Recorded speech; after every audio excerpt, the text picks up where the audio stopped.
Queridos, a nossa lição começa com um texto áureo que fala sobre Gênesis, capítulo 25, versículo de número 12. Gênesis 25, capítulo 25, versículo de número 12, está ali. Estas, porém, são as gerações de Ismael. Atenção, estas, porém, são as gerações de Ismael, filho de Abraão, que a serva de Sara, Agar, a egípcia, deu a Abraão. Muito bem. Todos nós sabemos que o islamismo é a religião que mais cresce no mundo. Isso não é alheio a ninguém. Todo mundo sabe disso. E nós sabemos também que essa religião está alinhada com o cenário profético mundial. É muito importante que todos nós estejamos cientes do que está acontecendo na geopolítica atual e como isso tem a ver com as profecias bíblicas. Há um perfeito alinhamento entre as profecias bíblicas e o que está acontecendo no mundo hoje. Amém? Vocês vão ficar pasmos aqui com algumas informações importantes. Eu vou trazer aqui algumas coisas que compõem a minha tese de mestrado em Apocalipse. A minha tese de mestrado tem a ver com o anticristo. Amém? E eu vou trazer algumas coisas aqui hoje. Se o tempo der, eu vou correr para isso. Amém? Pronto, vamos direto ao primeiro ponto da lição. O primeiro ponto da lição fala sobre as considerações gerais. A primeira coisa que temos que aprender é que os descendentes de Ismael são os atuais árabes. Não só os árabes, mas também todo o povo muçulmano do mundo inteiro. Todos os muçulmanos em toda a parte do mundo são descendentes de Ismael, juntamente com Esaú. É uma junção de Ismael e Esaú depois, tempos depois. Esaú passa a ser o pai dos edomitas, que vão dar origem aos árabes naquela região ali da Arábia Menor, da parte de baixo. E os muçulmanos como um todo são descendentes de Ismael. Todos nós sabemos que Ismael é filho de Abraão, conforme está em Gênesis capítulo de número 14 e também o 15. Nós sabemos a história de Agar.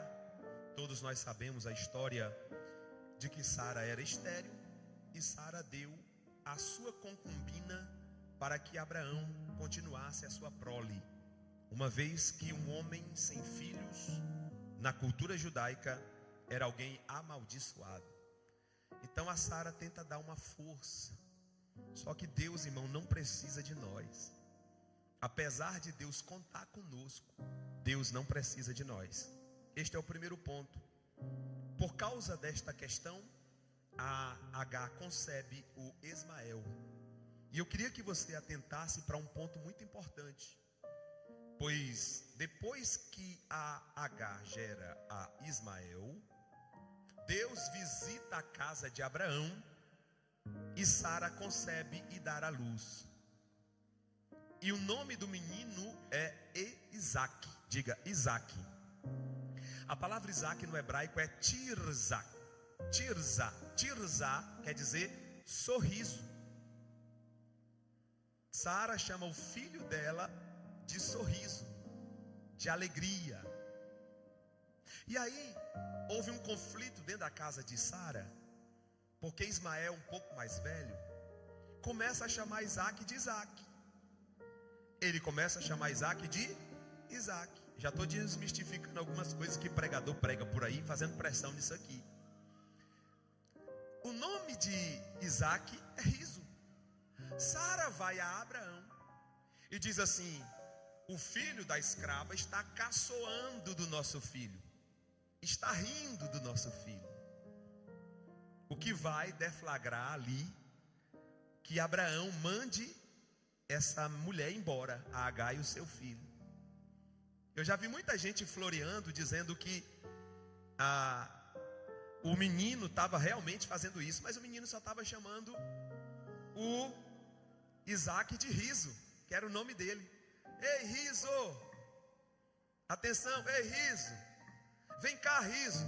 Vamos brincar, Riso! Sorriso!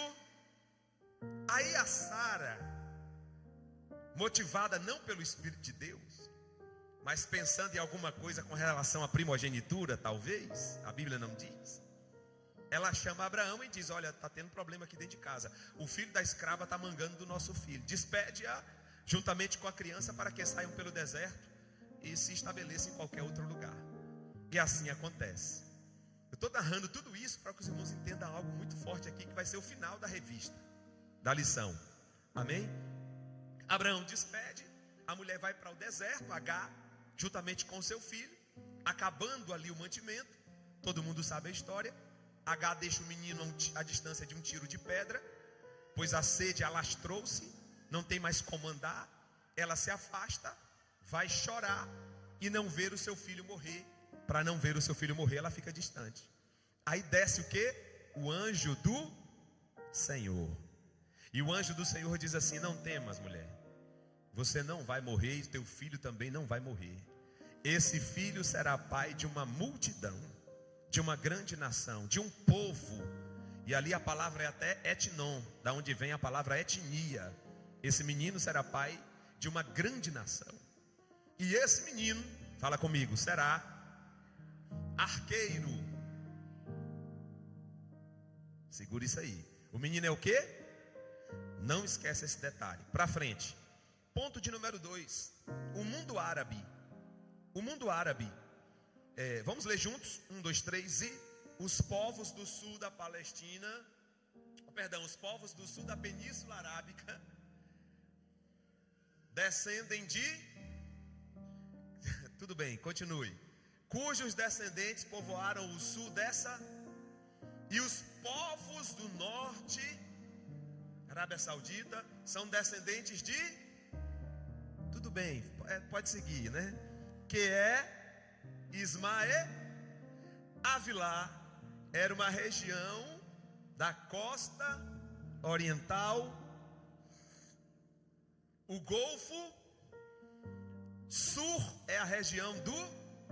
Então aí o nosso autor, ele está fazendo um resumo, é claro, mas ele está trazendo as regiões pelas quais se distribuíram os filhos de Ismael.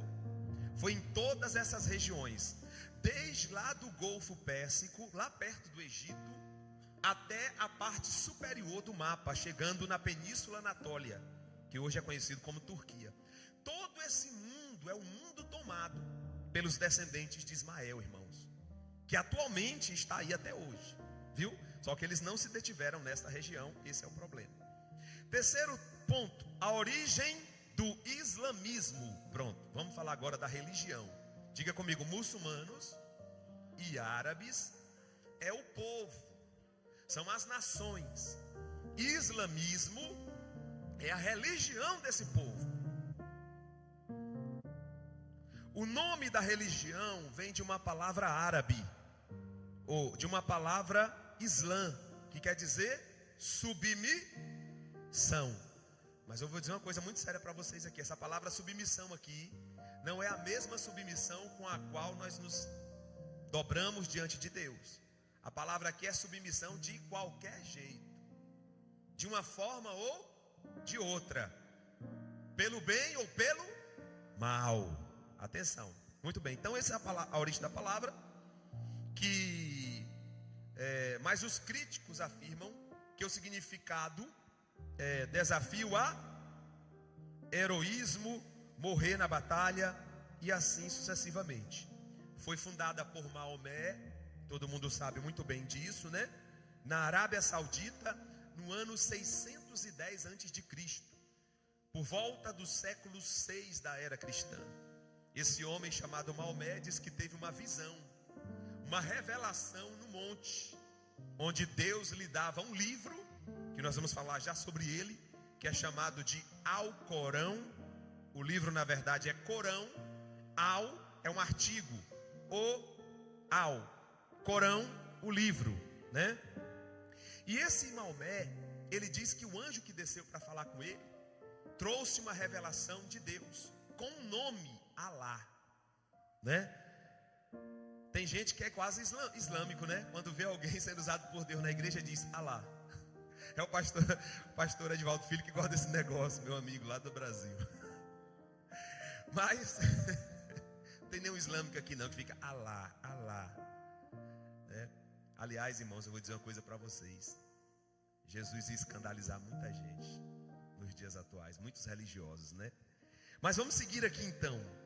Foi fundado em 610 por Maomé, né? Na região do Oriente Médio, sul da Ásia, norte da África, Península Ibérica e pela força da espada. Quer dizer, logo essa religião se expandiu por todas essas regiões aí. Amém? Segundo ponto, eu estou correndo aqui porque eu preciso chegar num local, num momento específico. Nós vamos alinhar a profecia do fim com isso. A fonte da autoridade. Segundo ponto, a fonte de autoridade. Eu estou escrevendo um livro há mais ou menos uns 2 anos e meio, está concluindo já, que eu falo sobre a Bíblia, fonte de toda autoridade. Eu trago todas as origens da Bíblia, desde os manuscritos, as traduções, até chegar até nós. E é um livro muito bom para você ter em casa, para tirar dúvidas e também para convencer alguém da importância, da firmeza, da fidelidade desse livro que é a Bíblia Sagrada.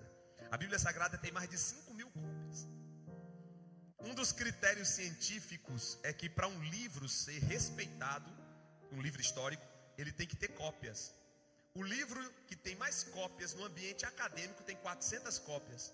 A Bíblia tem 5.000 e ainda tem cientista que não quer respeitar.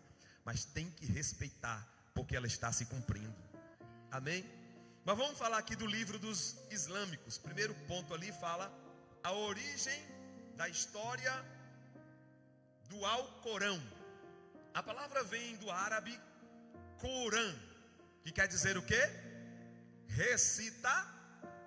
O artigo al, que é o artigo que vem antes, é um artigo definido.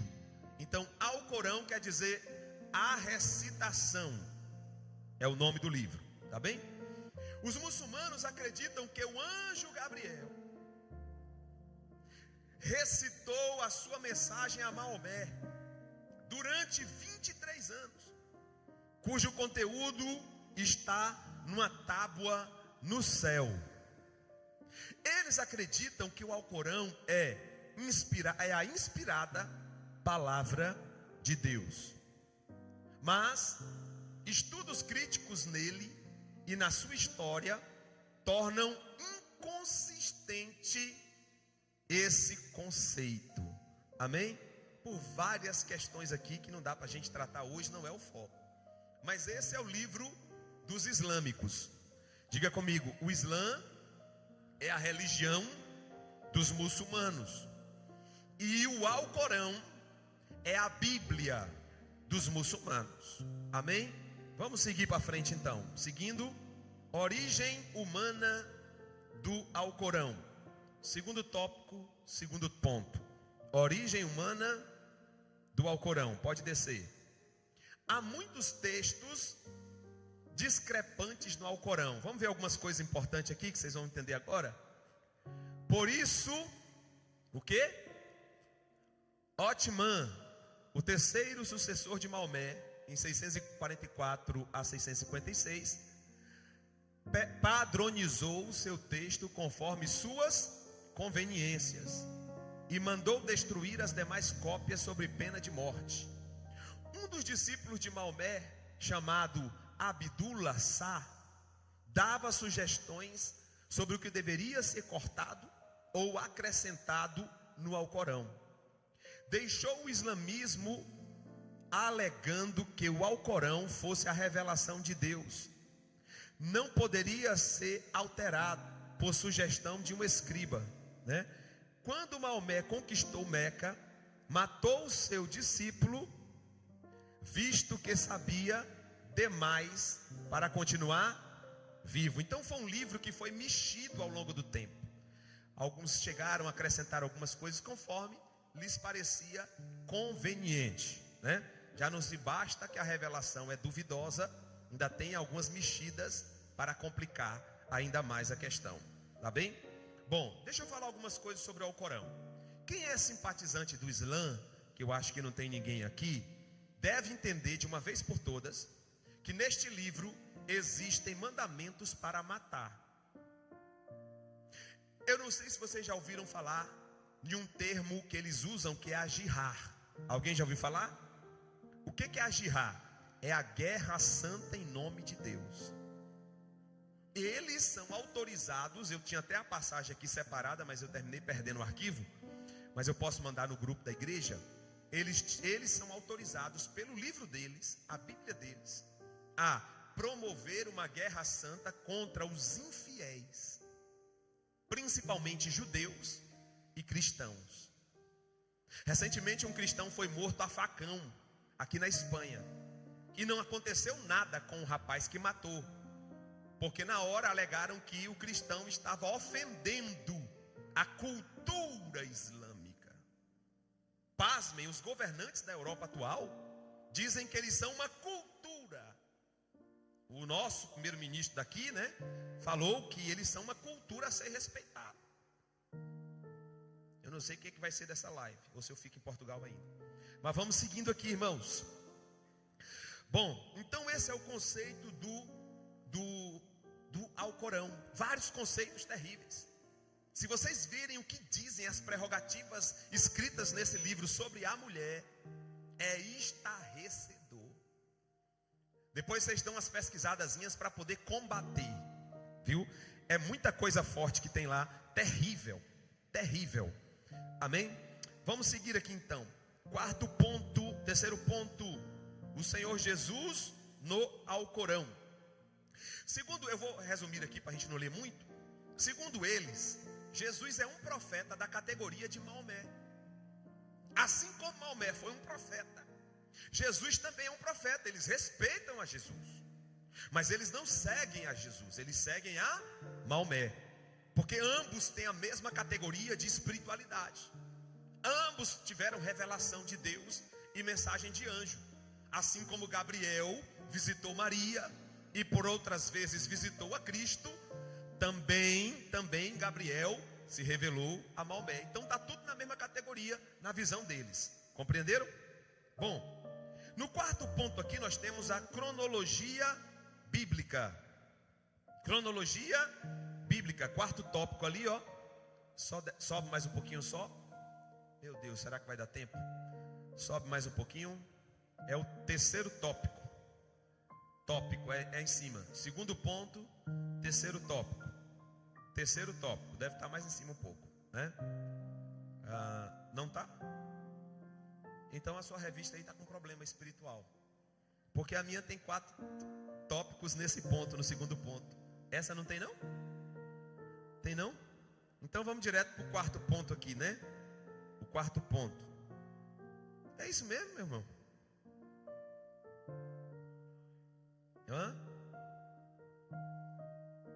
É isso, mas aqui eu estou na mesma lição. Os filhos de Abraão, palavra islamismo, quarto ponto. Teologia islâmica, não é isso? Desce mais. Pode descer. Aí, é isso mesmo, teologia islâmica. Não, perdão, é lá mesmo, é lá mesmo. A verdade sobre a Bíblia. Desculpa, irmãos, eu estou sem óculos e não uso óculos também, mas acho que vou precisar. A verdade sobre a Bíblia. Acho que já estou precisando há muito tempo. Eu perdi o óculos no aeroporto em Salvador, no Brasil, e nunca mais fiz o óculos. Isso deve ter uns 10 anos. Quando eu for fazer, tem que ter muito jejum e oração. Vamos lá. Verdade sobre a Bíblia. Deus prometeu preservar a sua. Eu conversava hoje no final da tarde com 2 jovens que estão aqui sobre a Bíblia Sagrada. E nós começamos a pensar assim, preste bem atenção. Como é que um livro desse, escrito por mais de 40 autores, num raio de 1600 anos, não teve contradições discrepantes? Como pode ser isso, irmãos? Só tendo a mão de Deus sobre isso. Não tem como dar certo. Pessoas que viviam em regiões diferentes, geografias diferentes. Alguns deles viveram até fora da geografia de Israel, em uma outra cultura, escrevendo diante da inspiração de Deus, e tornou esse livro tão coeso que está em suas mãos nessa noite. Esse sim é a palavra de Deus. Lá em 2 Timóteo capítulo 3, verso 16, que foi o nosso tema do ano passado, do ano retrasado, não foi passado, foi retrasado. Diz assim: toda a escritura, divinamente inspirada, é proveitosa para ensinar, para corrigir, para instruir em justiça. Então olha como a Bíblia é um livro tão completo, né? Toda a escritura, de ponta a ponta, de capa a capa. Ao contrário do que diz os teólogos liberais, que a Bíblia contém a palavra de Deus.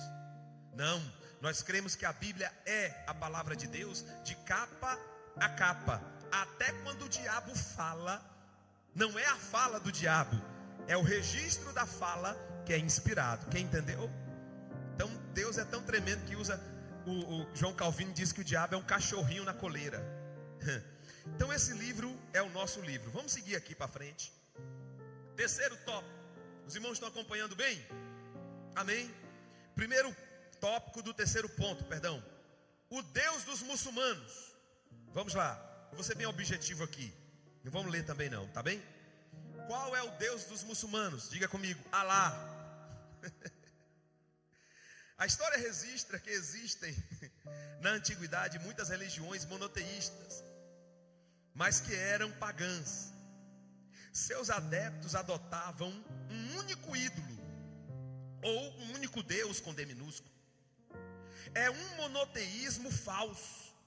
Alá, divindade dos muçulmanos, era uma das divindades da Arábia pré-islâmica, que foi adorado pela tribo dos Coraixitas. Recebe o mistério.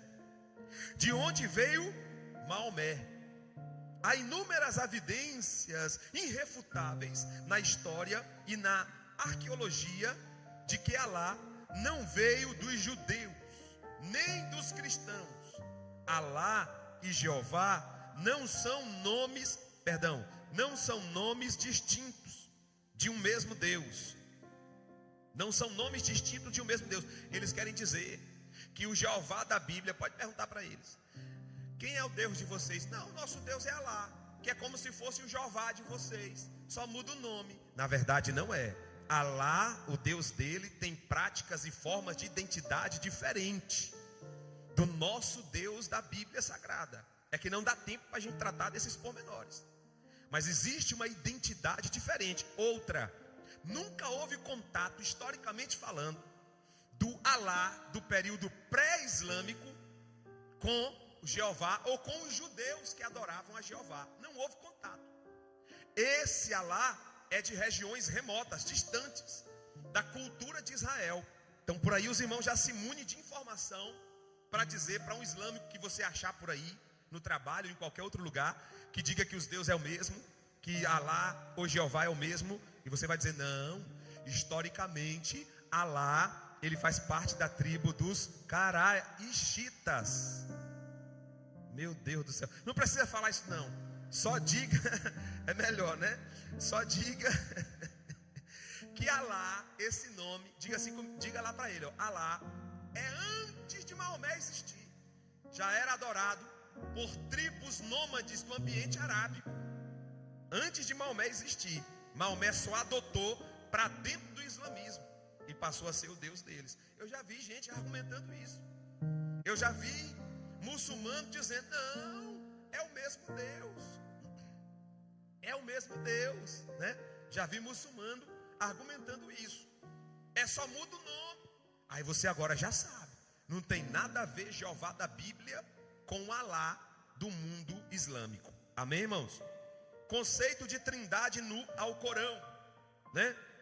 O islamismo considera a crença na trindade um pecado imperdoável e define-a como 3 deuses.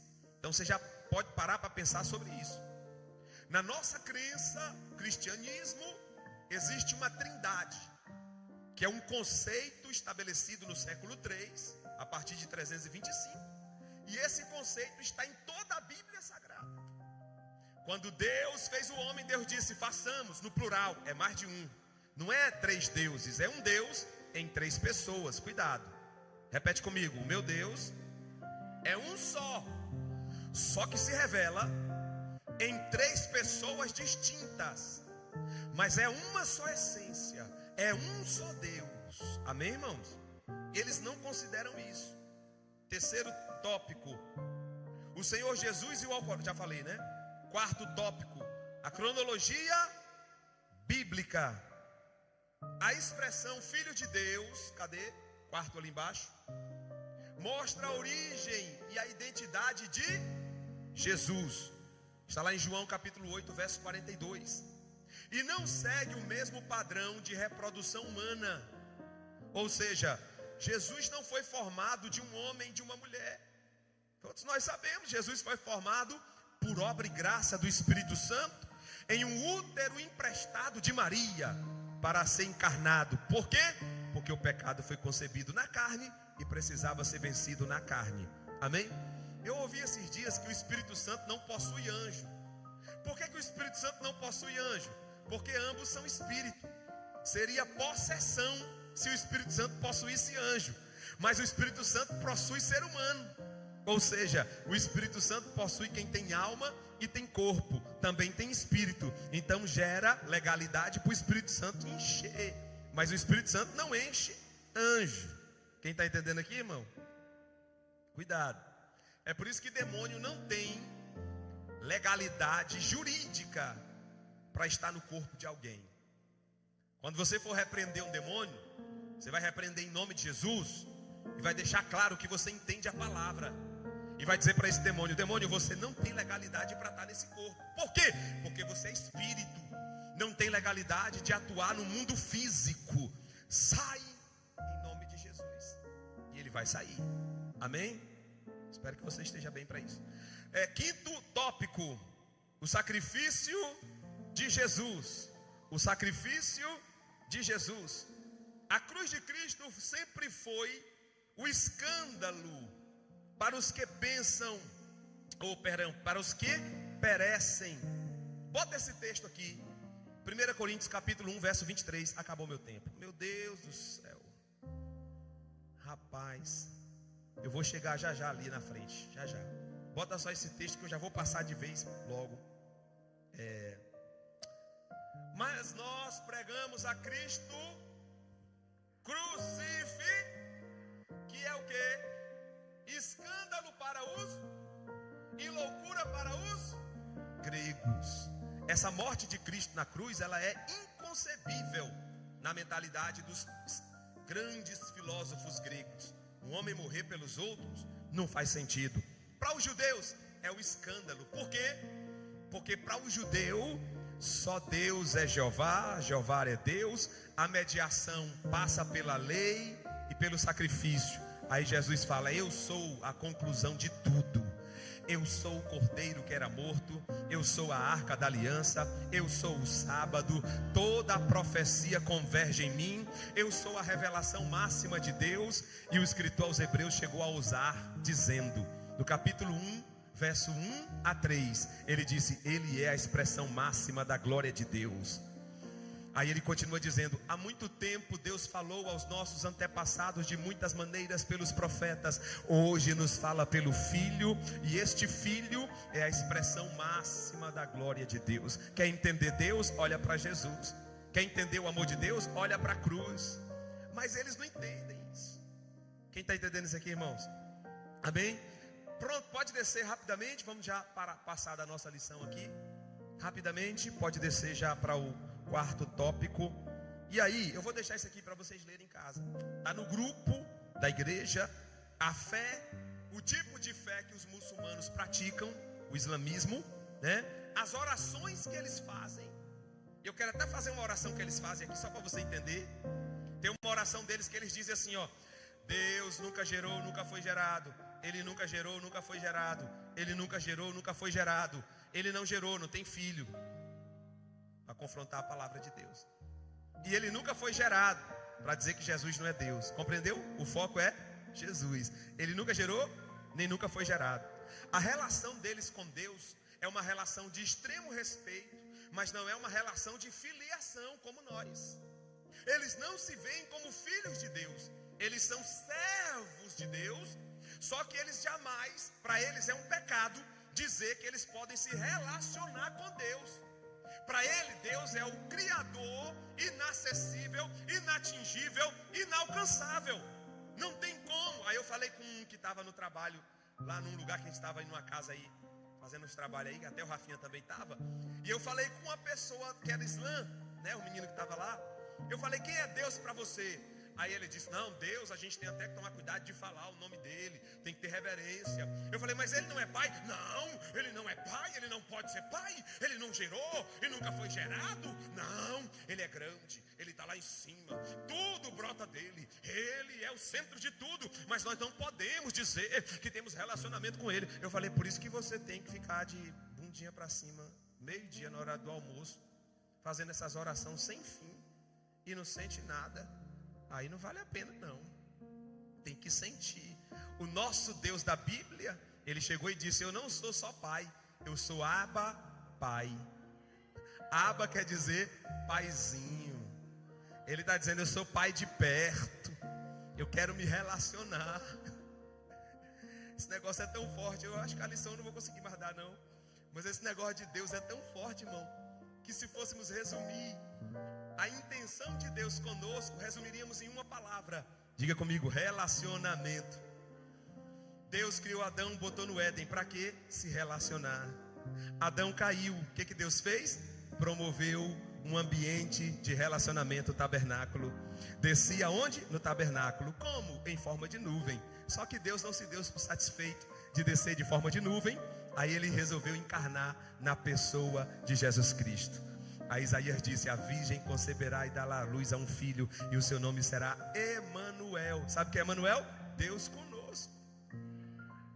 Aí não para por aí. Aí Deus não se dá por convencido e não se dá por satisfeito na vinda do Senhor Jesus. Aí ele diz, Jesus não veio fora de vocês? Foi. Eu vou mandar agora o Espírito Santo para dentro de vocês. Aí Paulo escreve em 1 Coríntios 3,16, não sabeis vós que sois templo de Deus e morada do Espírito Santo? Então o Espírito Santo não chega quando eu canto, o Espírito Santo chega quando eu chego.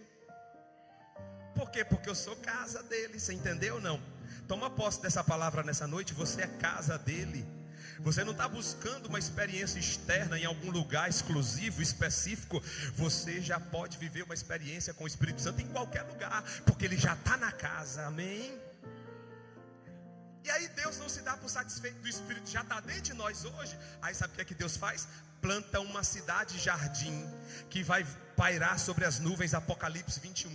E lá terá mansões para cada um de nós. No meio da cidade um rio que alegra as moradas do Altíssimo. Que coisa terrível.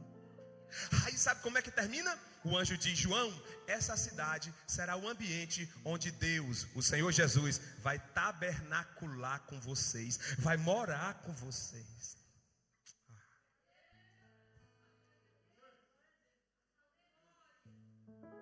Vamos seguir aqui. Irmãos, eu tenho 10 minutos. Vocês têm essa paciência agora? Agora eu vou dar a aula que eu queria dar. 10 minutos, vou terminar agora, tá bem? 10 minutos. Vamos falar do anticristo? Vamos lá para Daniel capítulo 9, bota para nós. Daniel 9, 25, 26 e 27. 3 versos que falam sobre o final dos tempos, irmãos. E o que isso tem a ver com o islamismo? Tá bem? Talvez eu não consiga fechar o assunto aqui hoje, tá? Mas vamos começar aqui. Bom, esse capítulo de número 9 de Daniel, o profeta está na Babilônia, está orando a Deus para Deus revelar para ele qual será o destino do povo, pois o povo está cativo. Aí Deus manda um anjo. Aí vocês aprenderam sobre os 21 dias de Daniel, né? Quem já fez o jejum dos 21 dias de Daniel? Não minta. Alguém já fez o jejum dos 21 dias de Daniel, né? Daniel jejuou aqueles 21 dias. O anjo batalhou, teve uma batalha no mundo espiritual entre Miguel, né, e Satanás, que queria, e o príncipe que manda naquela região, não foi Satanás? E durante 21 dias teve essa batalha até que Gabriel passasse para trazer a mensagem para Daniel. Porque quem quer entender o trabalhar de Deus sempre vai ter resposta de Deus, irmão. Presta atenção nisso. Aí o anjo chega para Daniel e diz assim: Daniel, eu vou te revelar agora o que tu perguntou. Primeira coisa que você precisa compreender, Daniel: esse povo vai voltar de novo para sua terra. Segunda coisa, Daniel: esse povo, quando eles começarem a reconstruir a cidade deles, vai ter uma contagem de tempo. Diga comigo, contagem de tempo. Muito bem. Começou aqui então, tá bem? Vocês estão aqui ainda? Olha a contagem aqui, eu estou um pouco nervoso porque eu estou achando que eu não vou conseguir.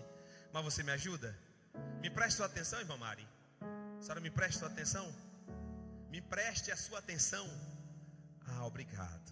Me preste sua atenção, irmã Cláudia, agora? Me presta? Tá bom, então vamos lá.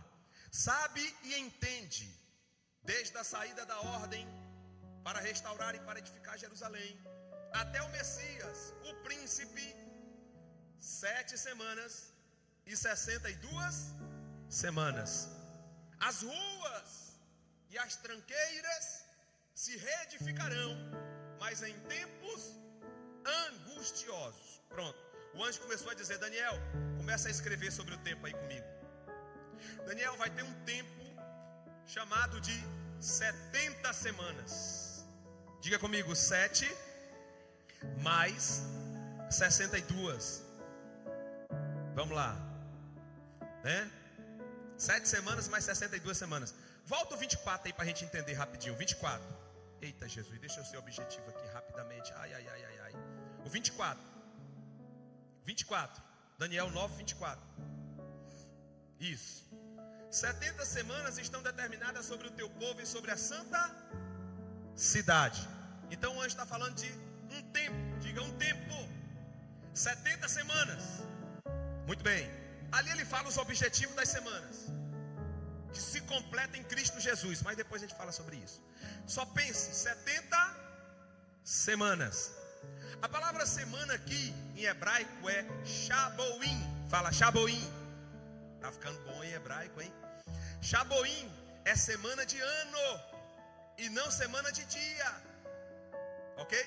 Semana de dia, Shaboa. Semana de anos, Shaboim. É que os judeus fazem muito trocadilho para perturbar a nossa vida. Mas é semana de anos. E o anjo está dizendo que são 70 semanas de anos. Quanto é que dá 70 semanas de ano? Você multiplica 70 vezes 7, que é o total de uma semana. 70 vezes 7. Quanto é que dá 70 vezes 7? Cadê você? 49 ou 490 anos, em se tratando de 70 semanas de anos. Amém? Então o anjo está dizendo para Daniel: atenção, filho, anota, 490 anos.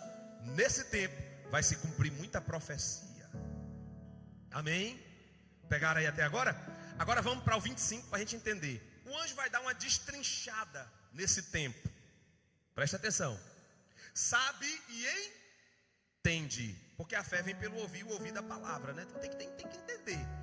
Desde a saída da ordem para restaurar e para edificar Jerusalém, da saída da ordem para restaurar e edificar Jerusalém até o Messias, aí ele conta um tempo. Qual é o tempo?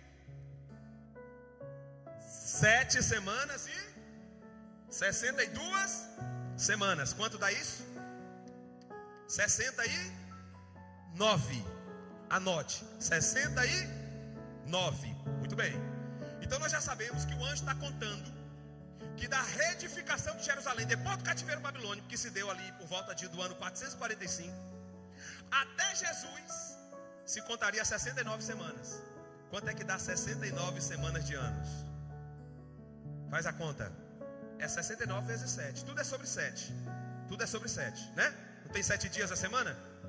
69 semanas de anos vezes 7 dá quanto? Quem acertar aí agora vai almoçar na casa da irmã Josi. 483. 483. Então o anjo está dizendo aqui, ó, presta atenção. O anjo está dizendo: Daniel, no raio de 483 anos, que se cumprirão profeticamente, a começar da construção da cidade até a morte de Jesus na cruz, do Messias, esse tempo vai se cumprir. Entendeu, Daniel? Entendi, anjo. Em 445 o povo volta. Decreto de Ciro o Grande. Começa a reconstrução da cidade. De 445 até o ano 33, quando Cristo morre. 483 anos. Eu só vou, se você não der um glória, eu vou embora agora. Vocês estão dormindo. Vocês estão para lá de Bagdá. Vocês estão alá, o professor querendo ensinar um culto de sábado. Alá, pensando que sabe tudo. Olá, viu, Islã? Olhe para cá. Não, é só para a gente acordar. Então, 483 anos se cumpriu literalmente da reconstrução de Jerusalém depois do cativeiro babilônio até a morte de Jesus na cruz. Irmão, se tu não crê nessa Bíblia, pelo amor de Deus, tu não presta mais para nada nessa vida. Só que, observe, 483 anos se passaram. Quantas semanas na totalidade? 69. Cadê a outra? Não é 70? Cadê a última semana? Onde está ela? Verso de número 27. Bota aí rapidinho. E ele firmará um concerto com muitos por uma, e na metade da semana fará cessar o sacrifício e a oferta de, e sobre a asa das abominações virá e isso até a consumação, e o que está determinado será derramado sobre diga comigo, assolador, anticristo. Diga ele, anticristo. Pastor, aonde está isso? Pastor, harmoniza isso, por favor. Eu harmonizo no seminário de escatologia. Eu vou ser objetivo hoje aqui, porque precisa de um seminário para falar sobre isso aqui. Eu só estou te dizendo que esse ele aqui não é qualquer ele. É o dito cujo, é o anticristo, que está para chegar aí e você vai se assustar. Amém? Muito bem. Então a última semana está aqui. 69 o anjo já contou com Daniel. Da construção da cidade até o Messias. Já passou.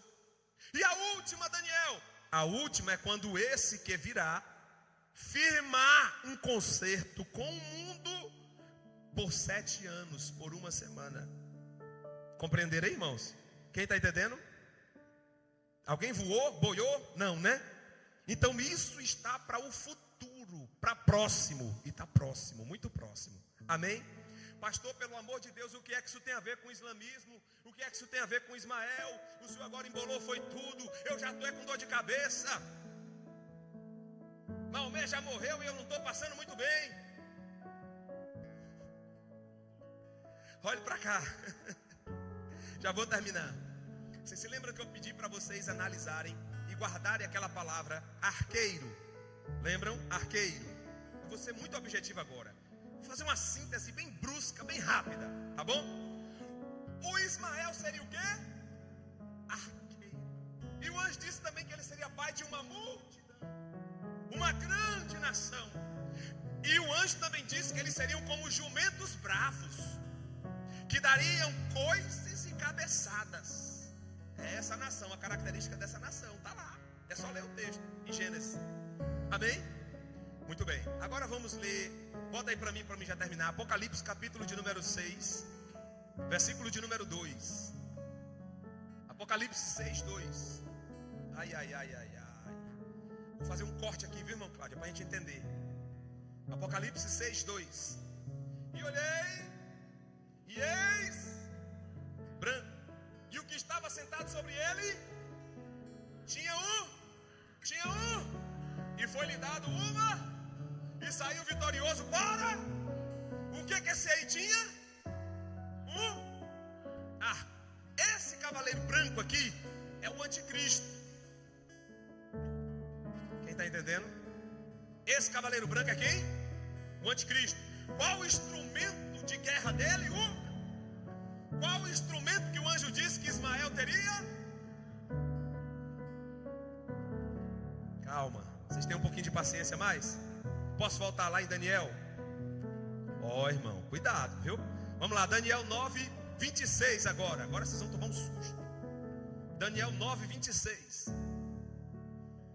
O que eu vou falar para vocês agora é uma pesquisa de 8 anos. Eu espero que ninguém pise em cima. Guardem. Uma pesquisa de 8 anos. 9, 26. E depois das 62 semanas, depois que o Messias tiver morrido e ressuscitado e for para o céu, olha aí, Depois das 62 semanas, será tirado o Messias. E não será mais, ou seja, não estará mais na terra.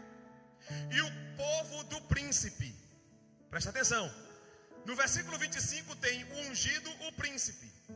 Aquele ungido, o príncipe, é Jesus. Esse príncipe aqui não é Jesus. Por quê? Porque o Messias já subiu. Compreenderam? Pegaram a dinâmica? Atenção, o Messias já subiu.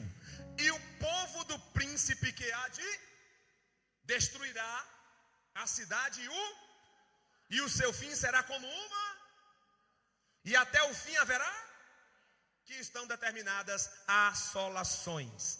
Isso aqui, irmãos, está falando de quê?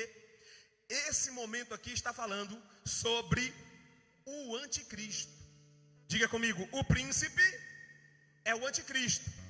E o anticristo tem um povo. É agora que vai entrar a reflexão nossa. Você tem que seguir o meu canal lá para você ver esse negócio mastigadinho lá no YouTube, viu? Mas olha só aqui, preste bem atenção. Irmãos, isso aqui aconteceu quando? Profeticamente, historicamente. Isso aqui aconteceu no ano 70 da era cristã, quando a cidade de Jerusalém foi destruída pelos romanos. A cidade de Jerusalém foi destruída 37 anos depois que Jesus morreu, porque os judeus continuaram se insurgindo contra os romanos, e começaram a criar algumas revoltinhas aqui, umas revoltinhas ali. Aí o imperador romano na época disse assim: bora acabar com esse negócio. Vai lá 9 legiões, cerca lá a cidade de Jerusalém e desce a espada neles para acabar com essas revoltas. Isso aconteceu no ano 70, ano 70 da era cristã. Sabe o que aconteceu no ano 70? Tito Vespasiano era o general. Ele invadiu a cidade de Jerusalém, matou ao fio da espada os homens, as mulheres. Antes disso eles fizeram um cerco de mais de 6 meses da cidade, e o povo já estava morrendo de fome e de sede lá dentro. Depois eles invadiram e destruíram a cidade e o templo. Amém? Mas só que o texto está dizendo: o povo do príncipe que é o príncipe há de vir, mas o povo do príncipe destruirá a cidade e o santuário. Compreenderam até agora? Bom, quem olha para isso a olho nu pensa que foi os romanos. Então o anticristo vem da onde? Dos romanos. Quem está aqui ainda? Dá um tapa em alguém do seu lado aí para ele acordar. Isso, dá um tapinha, santo, santo. Olha, presta atenção. O povo do príncipe que há de vir. O príncipe ainda vem, mas o povo do príncipe destruirá a cidade e o santuário. Isso já aconteceu no ano 70. Quem foi esse povo? 9 legiões romanas. Amém, irmãos? Prestaram atenção agora? Agora preste muita atenção, agora vai estreitar. Eu fui pesquisar sobre isso, que eu sou curioso, e comecei a pesquisar nos livros. E eu fui para a história dos Hebreus, de Flávio Josefo, aquele grossão que esses dias alguém mandou uma foto dizendo: pastor, é bom. Quem foi que mandou a foto da história dos Hebreus? Foi a Viviane ali, não foi? Comprou? Pronto, você vai ler depois sobre as guerras judaicas e você vai gostar. Lá no livro das guerras judaicas tem uma narrativa que Flávio Josefo fala sobre esse homem aí e sobre essa guerra.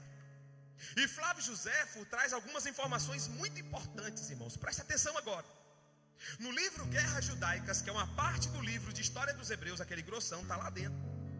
No capítulo 7 das Guerras Judaicas, Flávio Josefo estava vendo essa guerra, o cerco de Roma contra a cidade de Jerusalém. E Flávio Josefo descreve no seu livro, e ele começa a descrever: o ódio das legiões romanas contra os judeus era incomum, era fora do normal. E aí ele diz assim: e esse ódio é motivado pela religião desses soldados. Só que esses soldados, segundo Flávio Josefo, não são soldados da Europa, não são soldados de Roma, não são romanos de nacionalidade. Essas 9 legiões, elas estavam na região da Arábia, irmãos. Presta atenção. Essas novas legiões estavam do Egito até lá em cima, onde é hoje a Turquia, todas estacionadas no mundo árabe. E esses legionários, eles foram sendo recrutados, porque Roma tinha um modus operandi que era assim, ó: quando o soldado ia ficando velho, eles iam aposentando, aí eles davam um saco de sal. Já ouviu falar sobre isso? É daí que vem a palavra salário. É por isso que esse salário não dá para nada. Era um saco de sal. Estou brincando, irmão. Dá para muita coisa. Salário de crente dizimista dá para muita coisa. A palavra salário vem desse saco de sal. O sal era uma especiaria. Com um saco de sal, o soldado aposentado voltava para Roma, comprava um sítio, comprava animal e plantava no sítio e ia viver o resto da vida dele com um saco de sal. Porque sal era uma especiaria na época, tá bem? Só que as legiões precisavam se recompor. E aí o que acontecia? Os romanos começavam a recrutar dos povos ali, ó. Bora, nós queremos jovens de 14 anos para cima, para virem ser legionários, para participarem das nossas campanhas, para estarem nas fileiras dos soldados. E Flávio Josefo pega a pena e diz: os soldados que compunham as 9 legiões que invadiram Jerusalém eram homens recrutados do mundo árabe.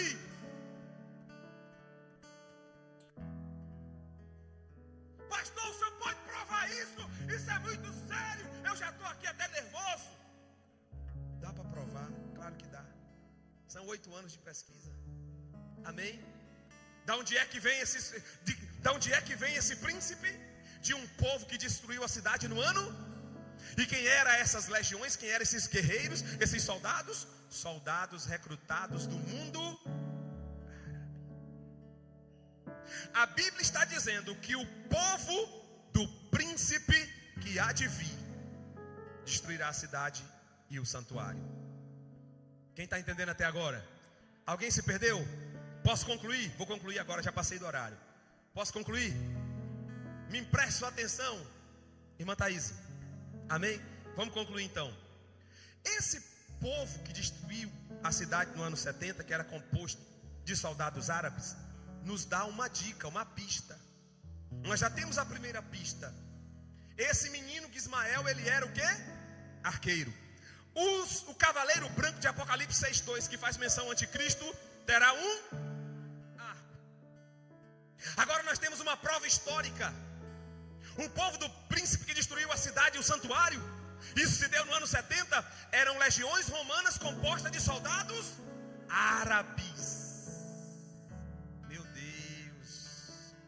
Agora eu vou terminar. Eu posso terminar? Coloca aqui o capítulo 11 de Daniel, versos 36 e 37. Pega isso aqui, irmão, para você acordar, para você entender por que é que está tendo essa invasão islâmica no mundo todo. Isso não é natural, isso é profético. Alô? Daniel 11, 36 e 37. E esse rei, diga comigo, anticristo, e esse rei fará conforme a sua, e se levantar, e se engrandecerá sobre todo Deus, e contra o Deus dos deuses, fará coisas incríveis, e será próspero, até que a ira porque aquilo que está determinado será próximo agora, é esse aqui, e não terá respeito ao Deus dos seus, nem respeito ao amor nem a qualquer Deus, porque sobre tudo se engrandecerá. Diga comigo, respeito ao amor das mulheres. A palavra aqui não é amor das mulheres. Essa tradução é uma tradução suave. É uma tradução que amenizou a gravidade do original. Não é respeito ao amor das mulheres, eu não posso falar abertamente, mas é respeito ao prazer das mulheres. E ali tem um termo mais complicado ainda na Bíblia original. Quem está entendendo? Quem é a única religião no mundo hoje que mutila as mulheres para não sentir prazer?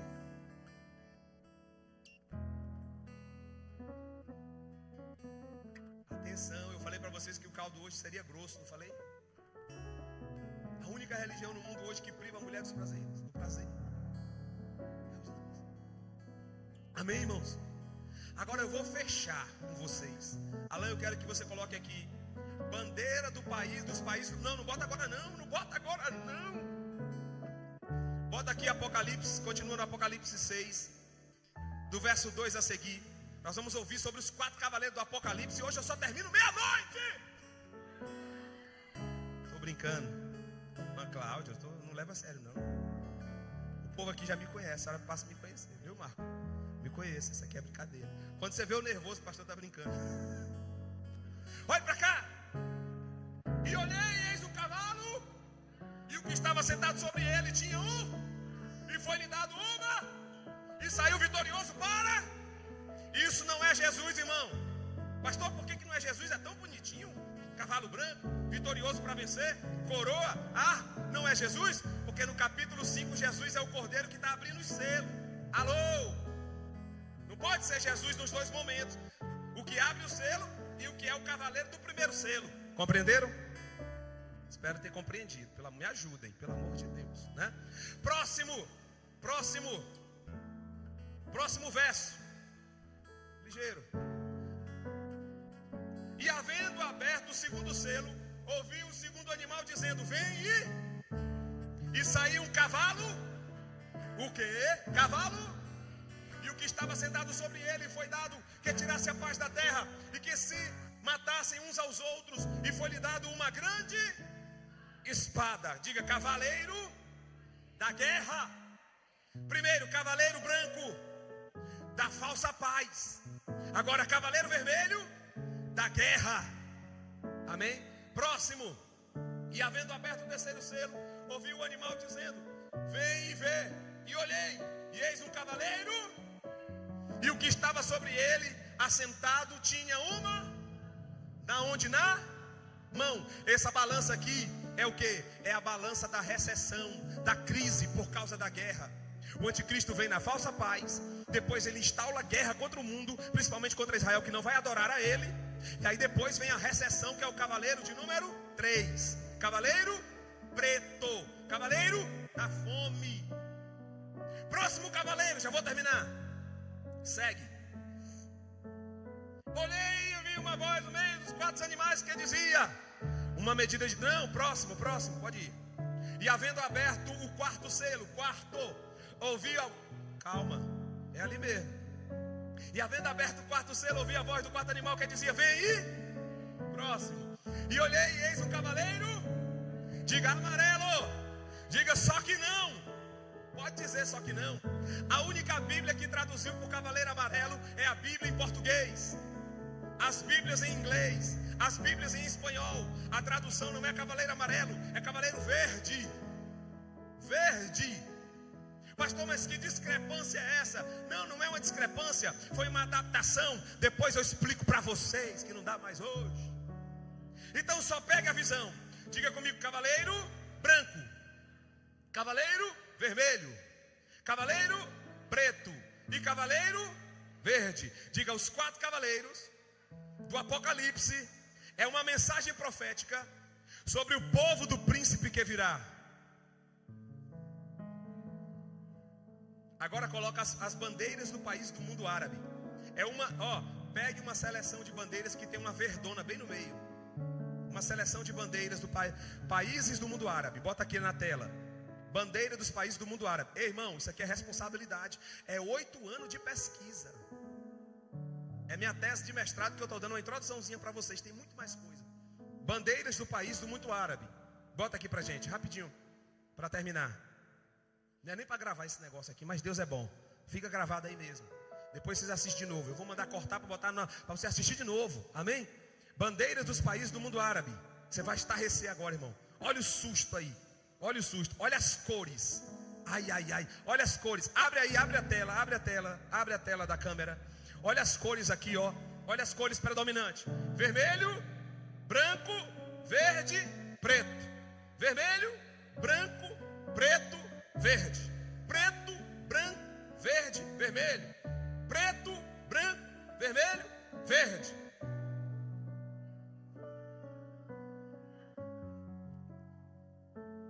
Vocês têm dúvida que o islamismo não vai avançar? Por que vocês acham que a Bélgica está toda contagiada e já tem vários primeiros ministros e prefeitos na Bélgica que são muçulmanos? Por que você acha essa simpatia da Europa com o Islã? Por que vocês acham que eles estão avançando tanto? Por que vocês acham que a gente não consegue abrir uma igreja para construir facilmente um terreno aqui, mas eles conseguem uma mesquita no centro de Lisboa? Por que vocês acham? Vocês acham que isso é obra do acaso? Que isso é só mais um movimento social? Está tudo sendo preparado para a chegada do príncipe que há de vir, irmãos. O povo do príncipe já está avançando. Está avançando a todo vapor. Estão dominando, é cultura de dominação. Na Europa eles estão dominando pela cultura deles, a imposição da cultura deles. Agora querem colocar até uma dieta nas escolas de criança específica para eles, para as crianças deles. Houve uma resistência aí do partido de direita, mas eles estão tentando. Eles estão tendo uma média de 6 filhos. Os portugueses têm 1,5 filho por casal. Eles estão tendo 6 filhos por casal. Eles estão avançando. Por quê? Porque vai vir um príncipe ainda. Eles precisam ter uma cultura de domínio. O anjo disse: esse menino será pai de uma grande nação. E você, Abraão, cometeu um erro muito grave. Você devia ter esperado em Deus para ter só Isaac. Mas já que a coisa aconteceu, se prepare para os desdobramentos proféticos. Mas sabe o que é o melhor de tudo? O anticristo vem. Vem ou não vem? Vem, é bíblico. Ele vai vir, vai reinar na terra por 7 anos, vai fazer uma miséria terrível nessa terra. Mas Jesus vem primeiro para buscar a igreja. Jesus vem te arrebatar antes que o anticristo apareça. Porque guardastes a palavra da minha paciência, diz Apocalipse 3:10. Eu também te guardarei sobre a hora da tentação que há de vir sobre toda a terra. Daniel disse: 70 semanas, o anjo disse para Daniel, estão determinadas sobre o teu povo e sobre a santa cidade. São 70, 69 já se cumpriu para Israel. A última é para Israel. Por quê? Negaram a Jesus. Mas você que crê em Jesus, irmão, você não vai passar pela última não. Você vai ser arrebatado. Paulo diz: depois nós, os que ficarmos vivos, lá em Tessalonicenses capítulo 4:17, seremos arrebatados juntamente com os mortos, encontraremos o Senhor nos ares, ao toque da trombeta, e estaremos para sempre com o Senhor. Quem vai ficar na grande tribulação é outro, é o coelho, mas não nós. Amém? Mas eu precisava que você tivesse essas informações. Um dia eu vou falar sobre o número da besta aqui, que vocês vão ficar, não vão ficar besta não, vocês vão ficar sabido. Amém? Deus abençoe a vida de vocês. Obrigado por ter suportado até agora. Essa lição eu precisava chegar nesse ponto, porque nós precisamos saber o que está acontecendo com o mundo. Amém? Fique de pé, fique de pé, fique de pé.